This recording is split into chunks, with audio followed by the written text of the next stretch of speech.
Mr. President, Senator from Arkansas. last Friday marked the 70th anniversary of the 3rd Infantry Regiment's reactivation, and as one of its veterans, I didn't want to let the moment pass without notice. The 3rd Infantry, more commonly known as the Old Guard, serves across the river at Arlington National Cemetery. Most of you here and most of you in the gallery have probably visited the cemetery and seen Old Guard soldiers guarding the Tomb of the Unknowns or conducting funerals. Arkansans who visit me here in the Capitol consistently tell me that Arlington is a highlight of their trip. That's not surprising to me because Old Guard soldiers set the standard for their dedication, their diligence, their devotion.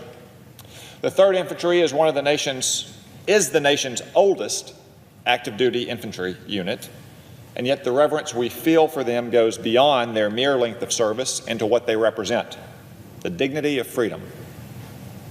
On April 6, 1948, the 3rd Infantry was reactivated on orders of the Secretary of the Army. The ceremony was held just a few steps from here on the East Plaza of the Capitol. Then the Old Guard immediately conducted another ceremony to present the flag of liberation to the President Pro Tem of the Senate and the Speaker of the House. That flag had flown over this very Capitol on Pearl Harbor Day, December 7th, 1941. And then U.S. forces raised that flag over Rome and Berlin and Tokyo after we had defeated the Axis powers. Finally, the Old Guard led the large Army Day parade from the Capitol down Constitution Avenue, where President Truman sat in the reviewing stand at the Ellipse. Not bad for their first day back with the regimental colors. It had been only 18 months since the regiment, serving with the 106th Division as an occupation force in Berlin, was caught up in the rush to mobilizations at World War II. But the Army needed an official ceremonial unit in the nation's capital, as well as a contingency force, as tension built between the United States and the Soviet Union. So the Army called the 3rd Infantry back into service at Fort Myer, right next to Arlington, and restored the history formerly belonging to the legendary regiment. That was due in no small part to the regiment's reputation for professionalism, present from its very beginning. The 3rd Infantry was stood up in 1784 when the Continental Congress created the first American regiment. The War for Independence had convinced Congress that whatever its fear of standing armies, the country needed at least a small professional fighting force to defend it. And so the 3rd Infantry started as the lone professional regiment in the early days of our republic, when our common defense was organized mostly around state militias. And to this day, its members continue to display that professionalism by holding themselves to the most exacting standards as the Army's highest profile unit and the official escort to the President. But the 3rd Infantry's professionalism also had a serious purpose: to defend America. So faithfully has the regiment served the American people that its history and the nation's history are thoroughly intertwined.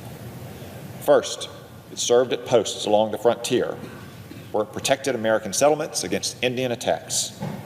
Under the leadership of General Mad Anthony Wayne, and it fought the British Imperial Army to a standstill during the War of 1812. Today, members of the regiment wear a buff strap on their left shoulders to commemorate that 18th century heritage. After the war, peacetime demobilization and reorganization gave the regiment its current name, the 3rd Infantry.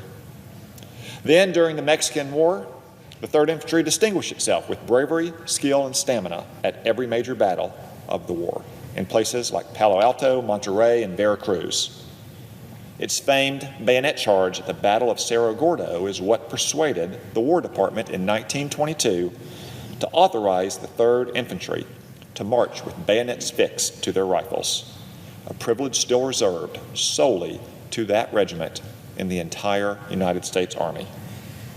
And it was because of the 3rd Infantry's valor that General Winfield Scott, the commanding general of the Veracruz campaign, granted it the honor of leading the victorious march into Mexico City, during which he turned to his staff as the 3rd Infantry passed in review and said, "Gentlemen, take off your hats to the Old Guard of the Army. and ever since, the name has stuck. After the Mexican War came the Civil War, which divided not only our nation, but also our Army. Ulysses S. Grant and Robert E. Lee, who both fought alongside the Old Guard in Mexico, now faced off against each other. The 3rd Infantry fought every major battle in the war's first 2 years. First Bull Run, Second Bull Run, the 7 Days Battle, Antietam, Fredericksburg, Chancellorsville, and finally Gettysburg. Suffering casualties that exceeded its original strength, the Old Guard ended the war at the Union's mobile headquarters, standing alongside General Grant at Appomattox Courthouse as he accepted General Lee's surrender. In the days that followed, the vast majority of state volunteers returned home to their families, not the Old Guard. The regulars, as they were known back then, went straight back to the front, again protecting settlers from Indian raids across the western frontier. They defeated Spanish forces in Cuba during the Spanish-American War. They fought rebel insurgents in the Philippines and then returned to fight Muslim insurgents there too, in some of the same places where the Islamic State is present today. They guarded our border with Mexico during World War I, and they helped get the Lend-Lease program going in the early days of World War II before deploying to Europe itself. But it was after the Old Guard's reactivation that it assumed the duties for which it's rightly famous today, performing ceremonies and military honor funerals. For its first 162 years, the Old Guard defended America's frontiers and fought its wars, both at home and abroad.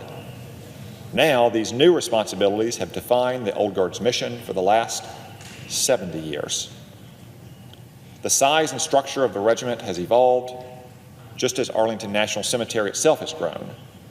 And the Old Guard's prominence has increased as it has participated in major internationally televised events, such as the ceremony to inter the unknown soldiers from World War II and the Korean War in 1958, and the state funeral for President Kennedy in 1963. But the essence of the mission has not changed since 1948. It's this history, this reliability, this steady, sober leadership that the Old Guard has become known for. Their skill and proficiency, their care and attention to detail, their faithfulness and discipline, all of them set the highest standards of military conduct and character. Our fellow Americans see all that whenever they visit Arlington.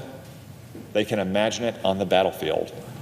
And then they have little wonder why our soldiers accomplish such amazing feats of valor. That's why the Old Guard is held in such reverence, and that's why it's fitting to mark this important anniversary. The Old Guard represents the best of our country, but also the best in ourselves. Freedom isn't free. It requires self-sacrifice and self-discipline. That's what makes it a noble and therefore a fulfilling way of life. And for reminding us of that dignity, the dignity that comes with being a free people, the men and women of the Old Guard deserve our deepest thanks. Mr. President, I yield the floor.